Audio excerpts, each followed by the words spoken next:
તો પંચમહાલના શહેરા તાલુકામાં ભારે વાવાઝોડું ફૂંકાયું હતું ત્યારે વાવાઝોડામાં 19 જેટલા કાચા મકાનોની દિવાલ ધરાશાયી થઈ છે ત્યારે મકાનોના પતરા ઉડી જતા નુકસાન પહોંચ્યું છે તો અમુક વિસ્તારમાં વૃક્ષો પણ ધરાશાયી થયા હતા ત્યારે વૃક્ષો ધરાશાયી થતા અમુક રસ્તાઓ પર અવર જવર પણ બંધ કરી દેવી પડી હતી।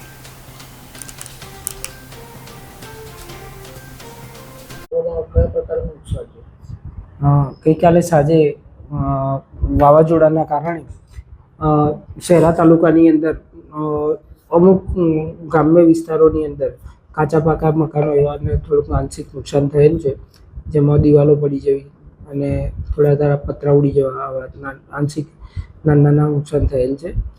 અને નાદરવા ગામે એક ભેંસને ઝાડ પડવાના કારણે મરણ થયેલું છે। અંદાજે કેટલા અંદાજે આશરે 19 થી 20 જેટલા મકાનોનું નુકસાનની રિપોર્ટ આવેલ છે, જેમના ચકાસણી કરી યોગ્ય વળતર ચૂકવવા માટે આગળની કાર્યવાહી હાથ ધરવામાં આવશે। પાર્થ કે પટેલ, તાલુકા વિકાસ અધિકારી, શહેરા।